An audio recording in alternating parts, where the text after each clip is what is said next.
Primera de Pedro capítulo 2, versículo 13, hasta el capítulo 3, versículo 7. Y el pastor Andy estaba hablando de que este mes se va a estar compartiendo esta epístola, esta carta del apóstol Pedro. Y ya la semana anterior, la semana pasada, el hermano Yosmani estuvo compartiendo acerca de Primera de Pedro capítulo 1, de versículos 3 en adelante. Y yo creo que algo que pudiéramos preguntarnos es a quién fue escrita esta carta. Y esta carta fue escrita a un grupo de iglesias que habían en la región de Asia Menor, la actual Turquía hoy. Y estos hermanos estaban pasando por diferentes dificultades. De hecho, toda la carta habla acerca del padecimiento, del sufrimiento y cómo es parte también de la vida cristiana. Y estos hermanos estaban pasando por esta situación. El apóstol Pedro dice que ellos están en la dispersión. 2 veces en la epístola se habla que ellos son peregrinos en este mundo, es decir, que no deben vivir como los demás gentiles. Y también había una depravación grande en el mundo, este mundo de la cultura romana, porque de hecho en la epístola también el apóstol Pedro está escribiendo, y en el capítulo 5 dice, está escribiendo y está diciendo que está hablando de Roma como Babilonia. También vemos esto. Entonces esta era una iglesia que estaba, un grupo de iglesias que estaban sufriendo, que estaban pasando por persecución, que estaban pasando por dificultades. Y es claro entonces, es evidente que es entendible que el apóstol Pedro esté hablando en el capítulo 1, como estuvimos viendo la semana pasada, esté hablando de el tono que tenga el apóstol Pedro, sea un tono de ánimo, un tono de consuelo a esta iglesia, y le está diciendo a esta iglesia, hablándole acerca de la esperanza maravillosa que tienen ellos en los cielos, un poco que se nos parece al apóstol Pablo también en Primera Tesalonicense, cuando está hablando acerca de la venida del Señor, y está dándole ánimo a la iglesia, y está diciendo que el Señor va a venir, va a llevarse a su pueblo, porque esta iglesia también estaba pasando por dificultades y estaba en medio de la persecución, y él está diciendo, por tanto, animaos los unos a los otros con estas palabras, y en buena parte también se nos parece a todo esta porción, este primer capítulo, o el primer capítulo que se vio la semana pasada, y él empieza a hablar acerca de la esperanza que tienen en los cielos. Dice que es una esperanza incorruptible, una esperanza que no se corrompe, una esperanza que es incontaminada, que sí que no se contamina, y una esperanza que no se marchita, que es inmarcesible. Y todo este primer capítulo está hablando acerca de la herencia que tienen en los cielos y de la esperanza, por lo cual es digno, o por lo cual es válido, o vale la pena que ellos estén sufriendo también, porque van a tener una esperanza que es mucho mayor. Y después en el capítulo 2 está dándole ánimo también, reconociendo, mostrándole la identidad que ellos tienen en Cristo. Empieza a decir que Jesucristo es la piedra viva y que también ellos como cristianos son piedras vivas, y por lo cual el edificio, Dios está edificando también a través de ellos. Y él le dice que ellos son linaje escogidos, nación santa, pueblo adquirido por Dios, y que tienen el propósito de compartir las virtudes de aquel que los trajo de las tinieblas a la luz, y a la luz admirable. Y entonces vamos a estar hoy un poco que compartiendo otro texto, o este es el texto de hoy, que no tiene que ver tanto con este tono, sino que tiene otro tono o otro propósito. Y vamos a estar leyendo la palabra de Dios, como decíamos, en Primera de Pedro, capítulo 2, versículos del 13 en adelante, y dice la palabra del Señor así: por causa del Señor, someteos a toda institución humana, ya sea rey como superior, ya los gobernadores como por él enviados, para castigo de los malhechores y alabanzas para los que hacen el bien, porque esta es la voluntad de Dios, que haciendo el bien hagáis callar a los hombres insensatos como libres, pero no como los que tienen la libertad como pretexto para hacer lo malo, sino como siervos de Dios. Honrad a todos, amad a los hermanos, temed a Dios, honrad al rey. Criados, estad sujetos con todo respeto a vuestros amos, no solamente a los buenos y afables, sino también a los difíciles de soportar, porque esto merece aprobación. Si alguno a causa de la conciencia delante del Señor sufre molestias, padeciendo injustamente, pues qué gloria es si pecando sois abofeteados y lo soportáis, mas si haciendo lo bueno sufrid y lo soportáis, esto ciertamente es aprobado delante de Dios. Pues para esto fuisteis llamados, porque también Cristo padeció dejándonos ejemplo para que sigáis sus pisadas, el cual no hizo pecado, ni se halló engaño en su boca, quien cuando le maldecía no respondía con maldición, cuando padecía no amenazaba, sino que encomendaba la causa al que juzga justamente, quien llevó él mismo nuestros pecados en su cuerpo sobre el madero, para que nosotros, estando muertos en los pecados, vivamos a la justicia, y por cuya herida fuisteis sanados. Porque vosotros eras como ovejas descarriadas, pero ahora habéis vuelto al pastor y obispo de vuestras almas. Asimismo, vosotras mujeres, estad sujetas a vuestros maridos, para que también los que no creen a la palabra sean ganados sin palabra por la conducta de sus esposas, considerando vuestra conducta casta y respetuosa. Vuestro atavío no sea el externo, de peinado ostentoso, de adorno de oro o de vestido lujoso, sino el interno, el del corazón, el incorruptible ornato de un espíritu afable y apacible, que es de grande estima delante de Dios. Porque así también se ataviaban en otro tiempo aquellas santas mujeres que esperaban en Dios, estando sujetos a sus maridos, como Sara obedecía a Abraham llamándole Señor, de las cuales vosotros habéis venido a ser hijas, si hacéis el bien sin temer ninguna amenaza. Vosotros, maridos, igualmente vivid con ella sabiamente, dando honor a la mujer como a vaso más frágil y como coherederos de la gracia de la vida, para que vuestras oraciones no tengan estorbo. Oremos. Padre, en esta hora te alabamos, te exaltamos, te damos gracias por tu amor y por tu misericordia, y gracias por tus bondades que son nuevas cada día. Gracias por tu palabra, Señor, por lo que ella hace en nuestro corazón, y gracias también porque tú tratas a través de ella con nosotros. Yo te ruego en esta hora que tú abras nuestros ojos, nuestros oídos espirituales, que podamos estar atentos a ella, y sobre todas las cosas que podamos también ponerla por obra. Gracias, Señor, por todo.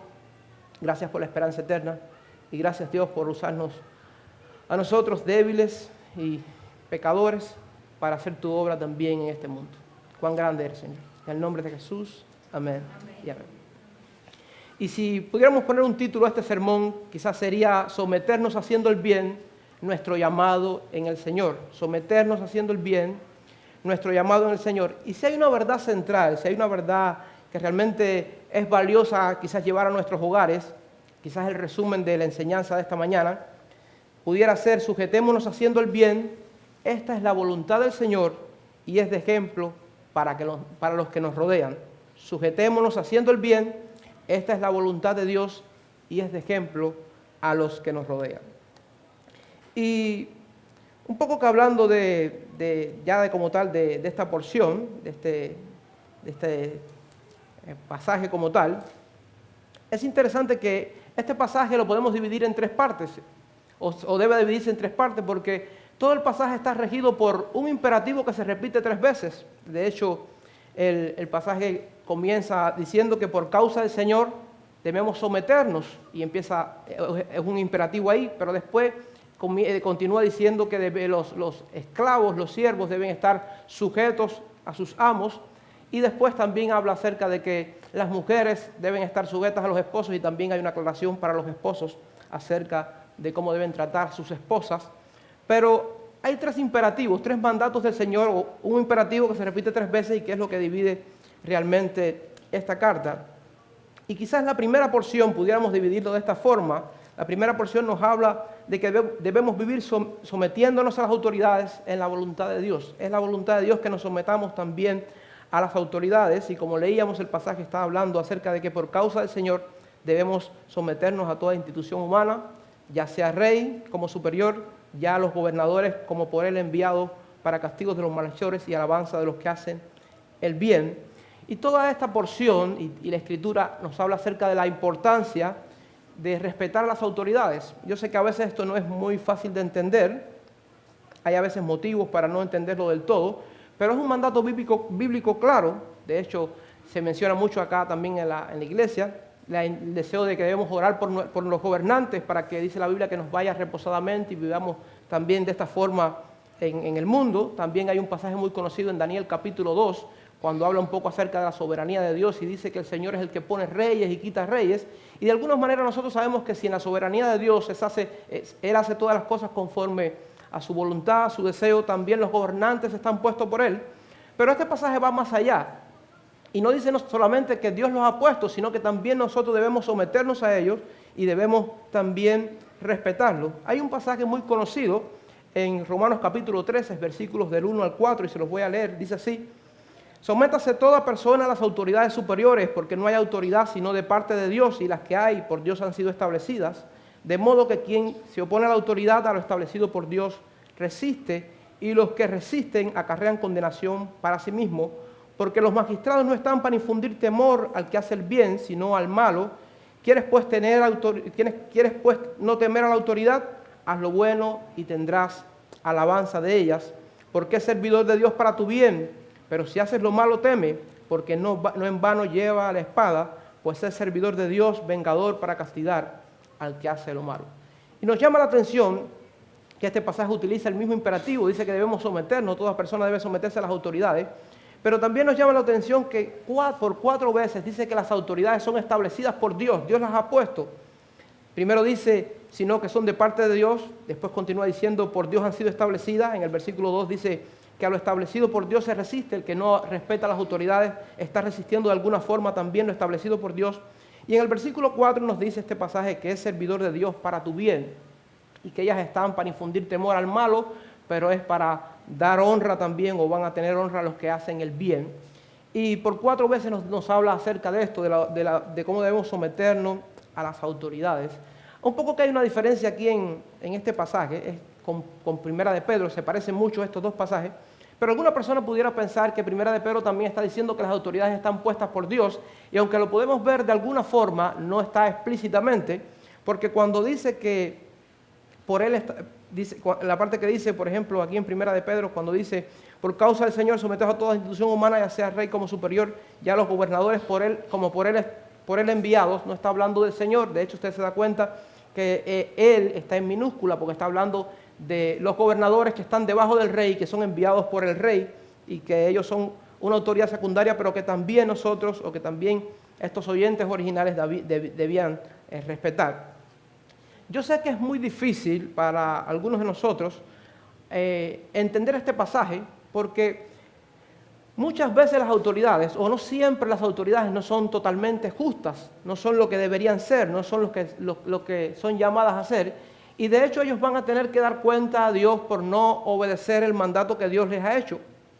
A veces pensamos que las autoridades pueden también torcer la justicia, pero yo creo que en buena parte este pasaje, el apóstol Pedro está hablando acerca de que nosotros nos demos cuenta de la importancia que tienen las autoridades, las instituciones, los gobernadores, y cómo sería el mundo si no existiera autoridad, si no hubiera ley, si fuera la ley de la selva, el más fuerte sería el que mandara, una anarquía total. Esto sería bien malo para los justos, sería terrible, y yo creo que en buena parte Pedro está hablando acerca de la importancia de las autoridades y cómo de alguna forma Dios utiliza a estas autoridades para beneficio también de los justos. Y un poco que pensando en esto, recuerdo en la historia de la iglesia hay un término que se usa con frecuencia, que es la paz romana, paz con X, que la paz romana tiene que ver con un tiempo de estabilidad que tuvo el Imperio Romano, donde había vamos a decir, calma en el interior y también había seguridad en el exterior. Es decir, las instituciones romanas daban algún tipo de seguridad también, y yo creo que en parte esto nos ilustra esto que está hablando Pedro. De hecho, nosotros nos damos cuenta de los derechos que tenían los ciudadanos romanos. Cuando vamos a la Escritura, vemos que el mismo apóstol Pablo hace énfasis en la ciudadanía romana que él tiene, y cuando lo van a juzgar injustamente, él dice, mira, no, yo apelo a César, llévenme a César porque yo soy un ciudadano romano y ustedes no me pueden tratar así. Y también la paz romana en buena parte tenía que ver con la protección de las calzadas y de los caminos. Como eran parte del Imperio Romano, los soldados también pasaban por ahí y establecían cierta seguridad y hacía que el robo, que los asaltos fueran menores, y esto traía cierta seguridad. También había lenguas y valores comunes en la sociedad romana, y también había contrapeso en el Estado, estaba el Senado y estaba el emperador, y todo esto traía beneficios a estos primeros oyentes que podían entender cuando Pedro estaba diciendo esto. Pero es interesante también que cuando nosotros pensamos en los días de hoy, y si somos sinceros, nos podemos dar cuenta que también las instituciones, que también los gobernantes traen cierta seguridad a nosotros hoy, y yo creo también que en buena parte de eso está también hablando el pasaje. Una aclaración, algo simplemente como aclaración, es el hecho de mencionar, yo pensando un poco en el asunto de lo que es pecado. A veces como cristianos no sabemos lo que es pecado y lo que no, y cómo respetar las autoridades y lo que no. Y algo que se ha visto muy común últimamente en Cuba es este asunto de visitar los volcanes de las personas y migrar ilegalmente. Y a veces como cristianos no nos damos cuenta que esto no agrada al Señor y que esto no está bien. Porque cuando uno viola una frontera, cuando uno pasa a un país, si ilegalmente, uno realmente está violando la ley de este país. Y si no hay una justificación espiritual, y muchas veces no la hay, esto realmente es no respetar las autoridades también de ese país. Y eso es algo que quería aclarar porque a veces tenemos alguna duda sobre qué está bien y lo que no. Algo que debemos entender es que las autoridades deberían ofrecer, como decíamos, algún tipo de seguridad a los justos. Es lo que dice el pasaje, es lo que dice también el apóstol Pablo en Romanos. Pero tenemos que entender, como tenían que entender también estos hermanos, que la verdadera seguridad, que la verdadera esperanza está en Dios y no en las autoridades. Las autoridades tienen un propósito, si tú las respetas, dice el pasaje que vas a recibir honra de ellos, pero no son las autoridades, no son los partidos, sino es Cristo la esperanza de los hijos del Señor. Y esto un poco que me da también ánimo a mí, también me confronta a mí, porque yo soy muy dado, los que me conocen, soy muy dados a ver sobre política española. Me gusta mucho este asunto de la política española y todo esto.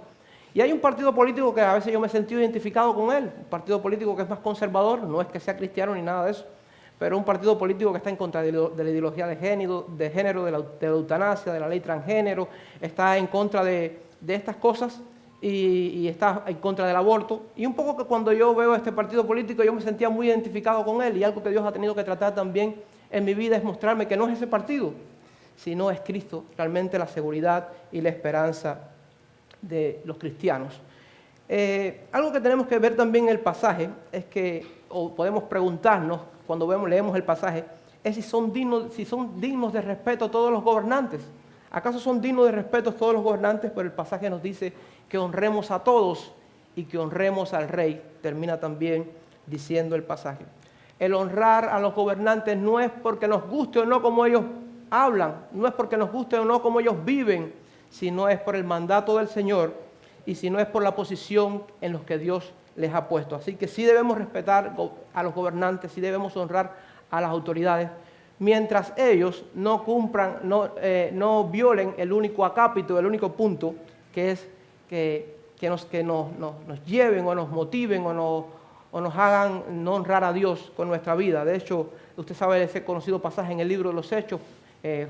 Pedro y Juan están ahí compartiendo el Evangelio, son apresados y los azotan muchos y le dicen a ellos que no hablen más de Cristo, y ellos dicen, es necesario agradar a Dios antes que a los hombres. Entonces, mientras esto no sea violado, nosotros tenemos que honrar también a los gobernantes. Para terminar esta primera división, esta primera parte, yo creo que el pasaje también hace mucho énfasis en cómo debemos vivir nosotros, en el sentido de someternos a la voluntad del Señor.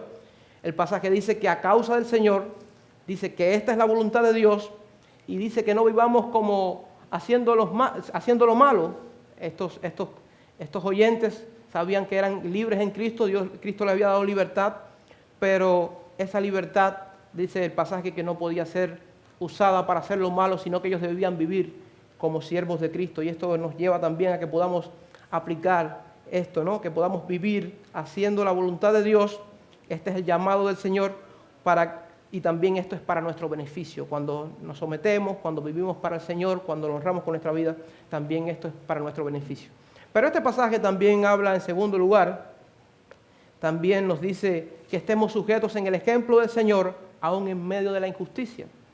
No solamente someternos a los gobernantes, sino que también debemos estar sujetos en el ejemplo del Señor, aún en medio de la injusticia. Y esto es una palabra que es central en este pasaje, ejemplo.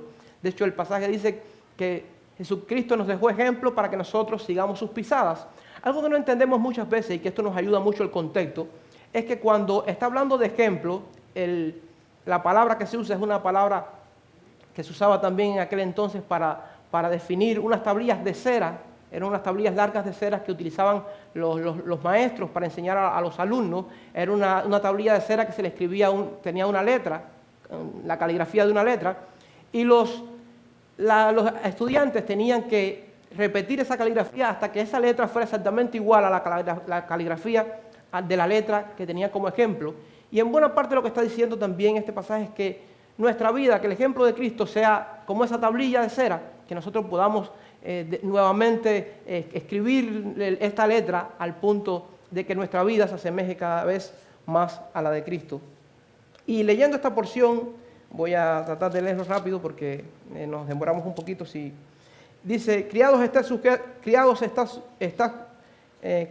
sujetos con todo respeto a vuestros amos, no solamente a los buenos y afables, sino también a los que son difíciles de soportar, porque esto merece aprobación. Si alguno a causa de la conciencia delante de Dios sufre molestias, padeciendo injustamente, pues qué gloria es si pecando soy abofeteado y lo soportáis. Mas si haciendo lo bueno sufrid y lo soportáis, esto ciertamente es aprobado delante de Dios. Pues para esto fuisteis llamados, porque también Cristo padeció por nosotros, dejándonos ejemplo para que sigáis sus pisadas, el cual no hizo pecado ni se halló engaño en su boca, quien cuando le maldecían no respondía con maldición, cuando padecía no amenazaba, sino encomendaba la causa al que juzga justamente, quien llevó él mismo nuestros pecados en su cuerpo sobre el madero, para que nosotros, estando muertos en los pecados, vivamos a la justicia, y por cuya herida fuimos nosotros sanados, porque vosotros eras como ovejas descarriadas, pero ahora habéis vuelto al pastor y obispo de vuestras almas. Este pasaje está hablando de que, esta porción está hablando de que los esclavos debían someterse a los amos. Y nos llama la atención que dice que no solamente a los afables, a los que son fáciles de soportar, sino también a los que son difíciles de soportar y los que le hacen daño o los tratan injustamente. Y todo el pasaje esta porción gira alrededor de esto. Y algo que tenemos que entender es que la esclavitud nosotros no tenemos una conciencia clara de la esclavitud hoy en día, pero la esclavitud fue algo muy, muy fuerte, fue un flagelo tremendo, al punto de que la esclavitud, el esclavo no podía hacer lo que quería.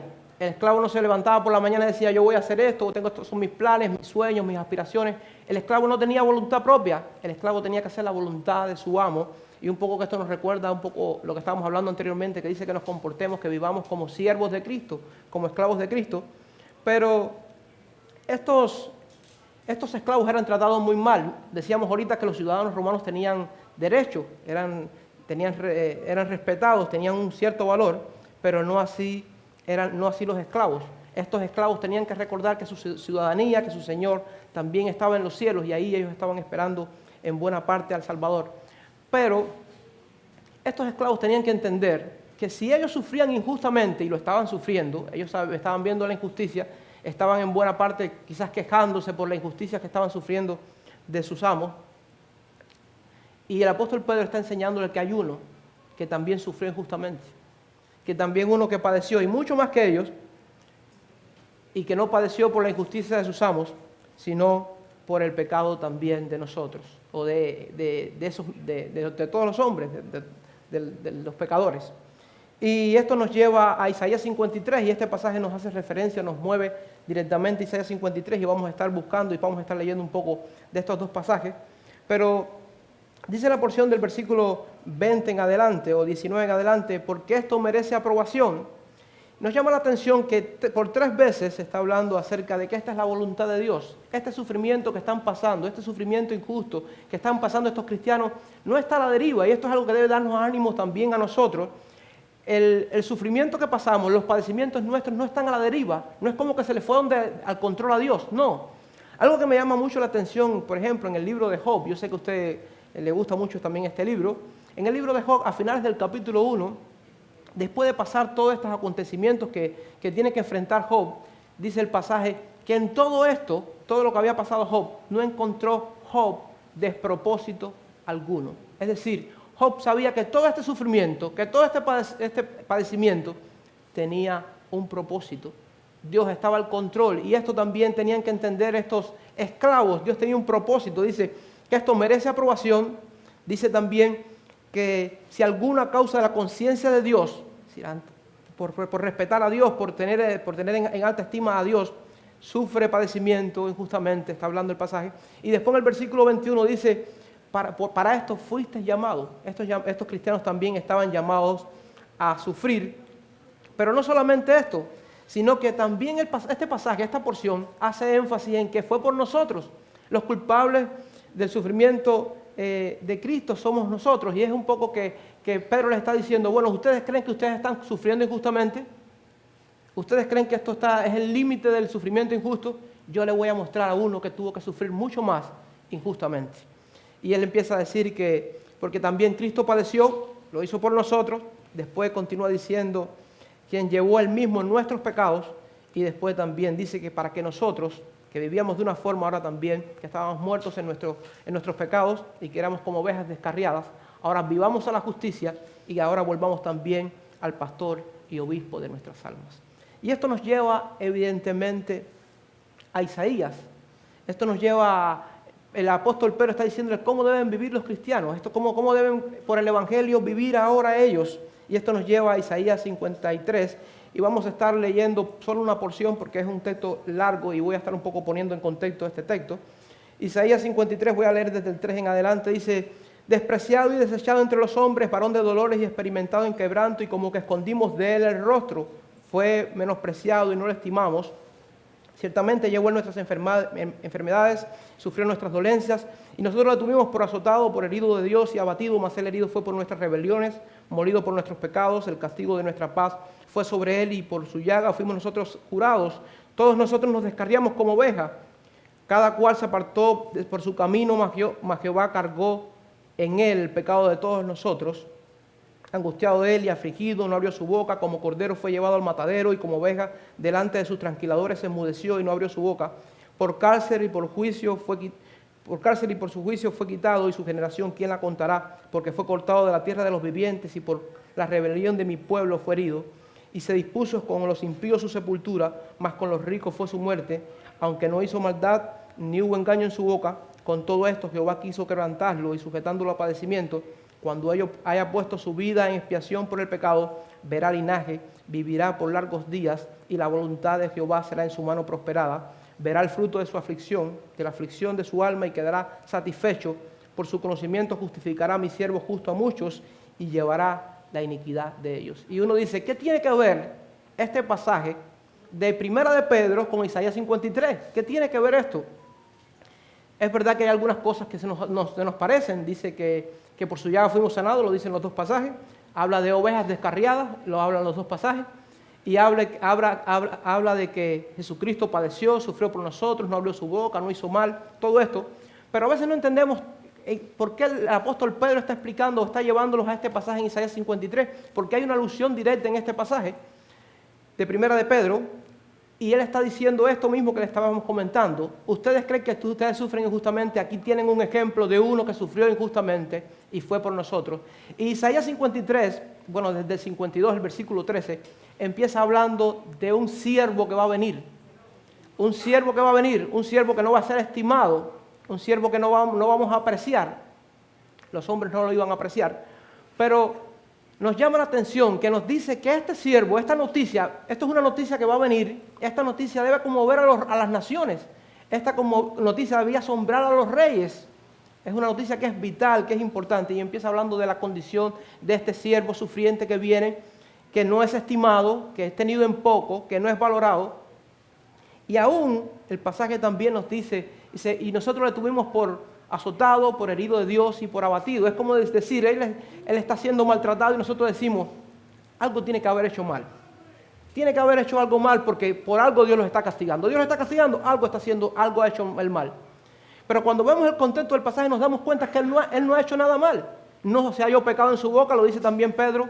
Él no hizo nada malo, sino que fue castigado por nosotros. Fue nuestra culpa, fue nuestro pecado, y es lo que dice. Dice, ciertamente llevó él nuestras enfermedades, sufrió nuestros dolores, le tuvimos por azotado nosotros, por herido de Dios y abatido, pero realmente él no fue herido porque hizo nada malo, sino por nuestras rebeliones, fue molido por nuestros pecados. El castigo de nuestra paz fue sobre él. Recuerden Romanos capítulo 5, versículo 1, como dice, justificados pues por la fe tenemos paz para con Dios por medio del Señor Jesucristo. No había paz para con Dios si no es por Jesucristo, si no es por su sacrificio. Y por eso dice que nuestra paz, el castigo de nuestra paz también fue sobre él, y por su llaga fuimos nosotros curados. Está hablando del sacrificio de él, pero está hablando de que ese sacrificio fue nuestra culpa. Esta es la noticia maravillosa que tiene el pasaje. Esta es la noticia que debe sorprender a las naciones y también a los reyes, es que el justo, el siervo de Dios, viene a este mundo y se le carga el pecado del mundo y nosotros decimos, algo tiene que haber hecho mal. Él es el culpable, nosotros lo despreciamos porque decimos, Dios lo está castigando por algo, pero al final Él es castigado también por nosotros. Y este pasaje también nos dice que es el propósito de Dios que sea así. Con todo eso, dice el versículo 10, Jehová quiso quebrantarlo y sujetarlo a padecimiento cuando haya puesto su vida en expiación por el pecado. Y aquí empieza a decir el resultado que va a haber. Dice que cuando Él cumpla esto, cuando sea obediente al Señor, dice que va a haber un resultado. Dice que Él verá linaje, vivirá por largos días, por la eternidad. Y dice que la voluntad de Jehová será en su mano prosperada. Un poco que esto nos lleva o nos hace recordar ese pasaje en Filipenses capítulo 2, versículos del 5 al 11, donde habla que acerca de Jesús, haya en vosotros el mismo sentir que hubo en Cristo Jesús. Y este pasaje continúa diciendo y dice que Él hizo lo que Dios quiso y que Dios le va a dar un nombre, o le dio un nombre que es sobre todo nombre, para que en el nombre de Jesús se doble toda rodilla de los que hay en el cielo y en la tierra y debajo de la tierra, y toda lengua confiese que Jesús es el Señor, para gloria del Dios Padre. Pero dice el versículo 11, verá el fruto de la aflicción de su alma y quedará satisfecho. Por su conocimiento justificará mi siervo justo a muchos y llevará la iniquidad de ellos. El resultado, el gozo del Señor en morir por nosotros, dice, verá el fruto de la aflicción de su alma. ¿Quién es el fruto de la aflicción de Cristo, del alma de Cristo? La salvación nuestra. Y cuando Él ve la salvación que se ha logrado por su sacrificio, dice, Él queda satisfecho, Él queda complacido. Y esto nos lleva también, nos hace recordar un pasaje que está en Hebreos capítulo 12 y habla acerca también un poco que de esto, del gozo que siente el Señor también por la salvación de sus hijos. Entonces, hermanos, esto es lo que tenían que entender estos esclavos, esto es lo que tenían que entender estos siervos, que hay uno que sufrió mucho más que ellos injustamente. Los siervos estaban sufriendo por las manos de sus amos, pero el Señor había sufrido por su pecado, por el pecado, no su pecado, el pecado de ellos, de todos nosotros. Y esto un poco que nos hace recordar, este pasaje habla acerca de la justificación. Yo sé que quizás usted ha oído hablar el término justificación. La justificación es un acto legal donde Dios nos declara justos por la obra de Cristo. Nosotros no somos justos. De hecho, hay un término que utiliza Martín Lutero con mucha frecuencia y nosotros los hemos tergiversado. Nosotros decimos justos por pecadores, pero Martín Lutero decía que nosotros somos justos y pecadores. La palabra pecador tiene mucho que ver con picadillo, la palabra que usamos hoy con picadillo, algo que es molido. Y esta es nuestra realidad. Somos justos, Dios nos ha hecho justos, pero en nuestra naturaleza pecaminosa somos pecadores. Y este pasaje está hablando de que Dios nos ha declarado justos por la obra de Cristo en la cruz, donde toda la vida justa, santa y pura de Jesús fue cargada a nuestra cuenta, pero todo nuestro pecado y nuestra maldad fue cargado sobre Jesús. Yo no sé si usted ha escuchado la historia de los dos hermanos. Quizás esta es una historia que no ilustra del todo el hecho de la justificación, pero nos puede dar destellos acerca de esto. Dice que en cierto lugar, en cierto pueblo, vivían dos hermanos que eran gemelos, eran exactamente idénticos por fuera. Una persona los veía y no podía reconocer cuál era cuál. Pero dice que por dentro eran totalmente diferentes. Uno era la persona más justa, íntegra y moral del pueblo. Todas las personas la admiraban, pero el otro era la persona más perversa, más dañina, más malvada del pueblo. Estafaba a las personas, los dañaba, les robaba y aún había cometido asesinato y la justicia lo estaba buscando. Pero dice que el hermano bueno, el gemelo bueno, amaba con todo su corazón al hermano malo. Y dice que él se le ocurrió algo. Él entró a su casa, se quitó la ropa, la puso en una percha y dejó una nota. Y tomó la ropa del hermano malo y se la puso y fue a las autoridades. Y dice que lo juzgaron pensando que era el hermano malo.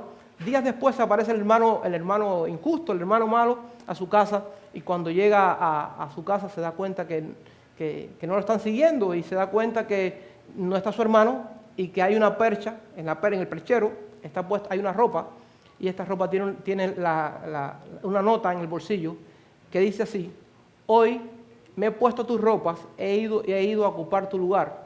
Ahora te pido que te pongas mi ropa y vivas como yo vivía.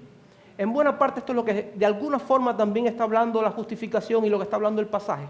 lo que Jesucristo ha hecho por nosotros, el hecho que Él nos imputó su justicia, esto ahora nos debe motivar y llevar a vivir de forma diferente. Yo sé que no podemos vivir totalmente diferente por nuestras fuerzas, es imposible. De hecho, nosotros necesitamos la regeneración, un nuevo corazón que Dios nos da el Señor, que nos da el Señor y que hace que nosotros le sirvamos y le busquemos y le honremos y vivamos para Él. Pero, de alguna forma también, el pasaje sí nos está diciendo que la obra que hizo en nosotros Jesús, la justificación, esto debería darnos el deseo de honrarle y de vivir para Él, aunque por nuestras fuerzas no podemos. De esto trata también en parte la justificación. Entonces estos esclavos, vuelvo a repetir, debían entender esto, debían entender que el sufrimiento injusto que ellos estaban padeciendo no era nada comparable al sufrimiento que había sufrido Jesús por su culpa, también por la nuestra. Y yo quiero hacer un alto en esta mañana y un poco que exhortar a los amigos que nos visitan en esta mañana. Este pasaje habla acerca de la condición humana. Dice que nosotros estábamos muertos en nuestros pecados, pero que ahora Jesús nos ha salvado para que vivamos para la justicia. Y dice que nuestra condición antes ellos eran como ovejas descarriadas y ahora habían sido llamados. El pastor y el obispo de Bususálmano también los estaba llamando para también en buena parte consolarle. Y este es un llamado que también estoy haciendo a los amigos que nos visitan. La Biblia habla acerca de esta realidad. El hombre está descarriado, el hombre está distante de Dios, el hombre no estima a Dios y lo estamos viendo en el pasaje ahí en el libro de Isaías y no le amamos, pero el hombre realmente necesita a Dios. Y la única forma de ser salvo y la única forma de alcanzar la salvación, si esta palabra fuera válida, es a través del arrepentimiento y la fe. Y nos llama la atención que el mismo Pedro que está hablando aquí en esta porción, hablando de la condición humana y de lo que Cristo puede hacer en nuestros corazones, también en el pórtico de Salmón, en el libro de los Hechos de los Apóstoles, él le dice a las personas que están reunidas ahí, arrepentíos y convertíos para que sean perdonados vuestros pecados y para que vengan del Señor tiempos de refrigerio. Y el llamado hoy sigue siendo el mismo. Es al arrepentimiento y a la fe. Es a reconocer nuestro pecado, nuestra maldad, y es también reconocer que estamos totalmente necesitados, que somos mendigos espirituales y que necesitamos la intervención divina. Entonces mi llamado en esta mañana, amigo que nos visitas, es que te arrepientas de tus pecados y también puedas poner tu confianza en el Señor, ese que hace que las ovejas descarriadas puedan vivir, puedan volver al obispo y al pastor de las almas, y también ese que hace que los muertos en pecados puedan vivir también a la justicia. Esto también es maravilloso. Un poco que para aplicarlo a nosotros hoy, este texto, lo que el texto dice, un poco que el desafío es también a que nosotros obedezcamos. Hoy no hay esclavitud. Hoy no puede decir, bueno, ¿cómo yo aplico esto a mi vida hoy? ¿Cómo aplico este texto? Hoy no hay esclavitud y no hay esclavos. Yo no tengo un Señor que es el que no es esto. Pero de alguna forma el texto también nos está desafiando y lo podemos aplicar a nuestra vida, porque nosotros sí tenemos hoy jefes, sí tenemos empleadores, sí tenemos maestros, algunos que están estudiando, y la Biblia de alguna forma nos está desafiando igual a que nos sometamos a las autoridades, en el sentido, no estoy hablando ahora de gobierno, sino estoy hablando de las autoridades, de las personas que están por encima de nosotros, de nuestros empleadores, que vivamos con ellos dándole honor también, y también que podamos respetarlo, porque este es el deseo de Dios y esta es la voluntad de Dios para nuestra vida. Pero yo creo que también hay una aplicación secundaria que podemos llevar en este pasaje, en esta porción, y me llama la atención que el pasaje dice en el versículo 23, dice, hablando de Jesucristo, que cuando le maldecían, Él no respondía con maldición, sino que ¿qué hacía? ¿Qué dice el pasaje que hacía? Dice que cuando le maldecían no respondía con maldición, sino que Él encomendaba su causa al que juzga justamente. Y esto es algo que les animo también, y esto que nos puede ser también de aplicación a nuestra vida. ¿Cómo respondemos al mal? ¿Cómo como cristianos estamos respondiendo al mal? Cuando nos hacen mal, ¿qué hacemos? ¿Qué estamos haciendo? Porque dice esta porción que el Señor, cuando le maldecían, Él encomendaba su causa al que juzga justamente. Entonces, hermanos, que el padecimiento, que el dolor, que el mal que otros nos hagan, nos lleve a orar al Señor, a depender de Él, y que podamos también llevarlo en oración, mostrando al Señor y glorificándole a Él. Por último, también este pasaje habla de nuestra conducta y la sujeción, y cómo la sujeción matrimonial debe también ser un ejemplo a los que les rodean. Y el capítulo 3, versículos del 1 al 7 dice: asimismo vosotras mujeres estad sujetas a vuestros maridos, para que también los que no creen en la palabra sean ganados sin palabra por la conducta de sus esposas, considerando vuestra conducta casta y respetuosa. Vuestro atavío no sea el externo de peinado ostentoso, de adorno de oro, de vestidos lujosos, sino el interno del corazón, en el incorruptible ornato de un espíritu afable y apacible, que es de grande estima delante de Dios. Porque así también se ataviaban en otro tiempo aquellas santas mujeres que esperaban en Dios, estando sujetos a sus maridos, como Sara obedecía a Abraham, llamándole Señor, de la cual vosotros habéis venido a ser hijas, si hacéis el bien sin temer ninguna amenaza. Vosotros maridos igualmente vivid con ella sabiamente, dando honor a la mujer como a vaso más frágil y como a coherederas de la gracia de la vida, para que vuestras oraciones no tengan estorbo.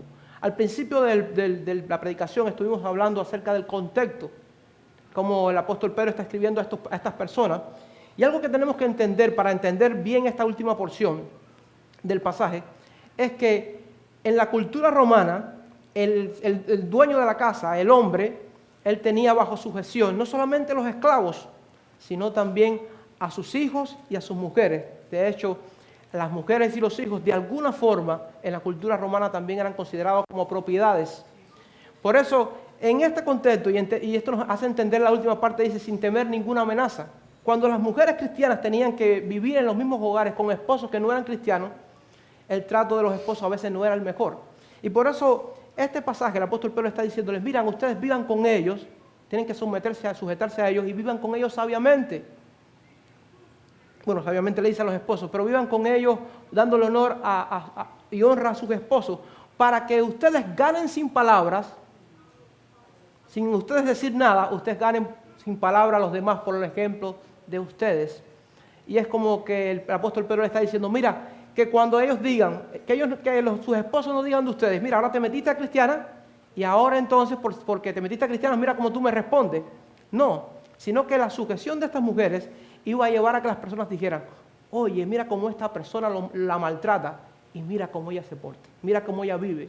Y esto iba a ser un ejemplo también para las personas que no eran creyentes, la forma y la conducta de ellas. Y también me llama la atención que habla acerca de que ellas vivan, no anden como la cultura romana y griega también era de mucha importancia el cuerpo exterior, era de mucha importancia los adornos y la forma de vestirse.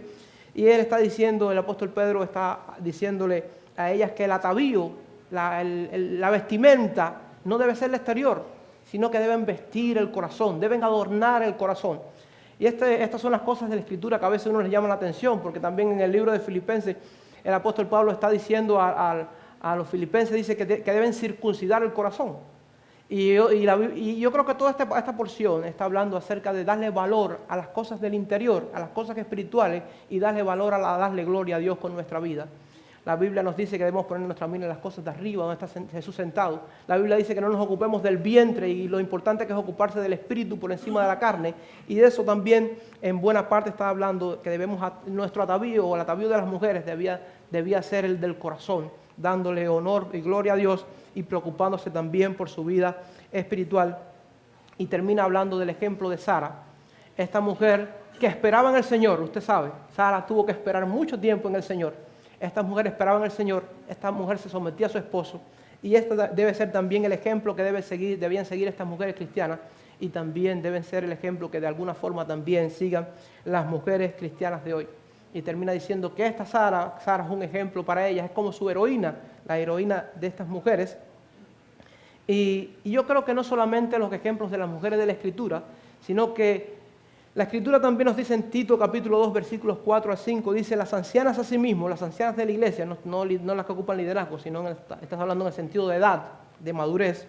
Las ancianas en la iglesia deben ser reverentes en su porte, no calumniadoras, no esclavas del vino, maestras del bien, que enseñen a las mujeres jóvenes a ser castas, a amar a sus maridos y a sus hijos, dice el pasaje, a ser prudentes, castas, cuidadosas de su casa, buenas, sujetas a sus maridos, para que la palabra de Dios no sea blasfemada.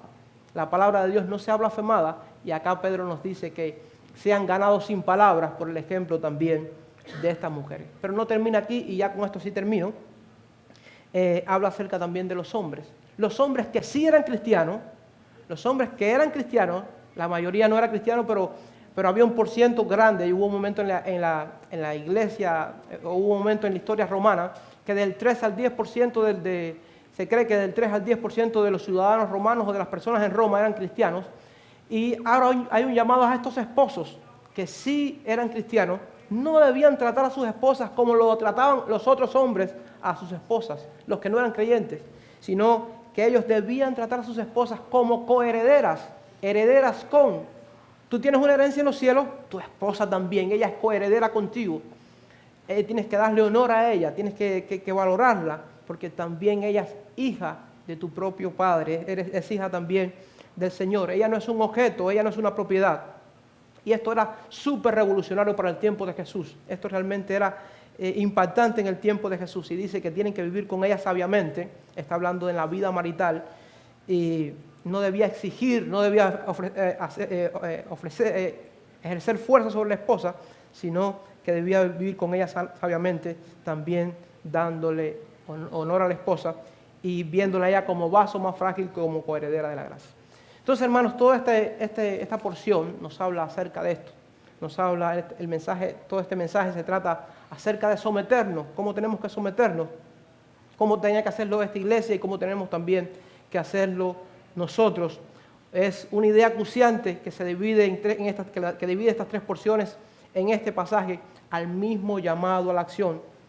Nos llama también a vivir haciendo el bien. Todo el pasaje dice que hagamos el bien, dice que no actuemos como malhechores, sino como siervos de Cristo.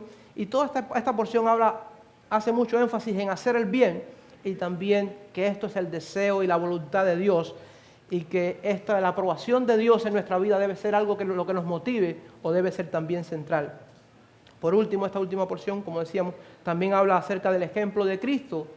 Él es el ejemplo y también nosotros debemos ser de ejemplo a otros. Por eso al principio del pasaje nos dice que Él nos ha dejado ejemplo para que sigamos sus pisadas y también dice que con nuestro ejemplo debemos callar la boca de los ignorantes y también dice que con el ejemplo de las mujeres las personas iban a ser ganados también sin palabras.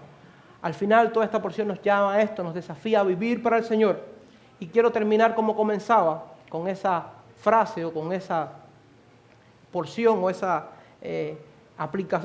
argumento que podemos llevar de forma de aplicación y que debemos llevarnos también a nuestra vida y recordarnos también hoy cuando vayamos también a nuestros hogares. Sujetémonos haciendo el bien, esta es la voluntad de Dios y es de ejemplo para los que nos rodean. Sujetémonos haciendo el bien, esta es la voluntad de Dios y es de ejemplo para los que nos rodean. Que Dios les bendiga.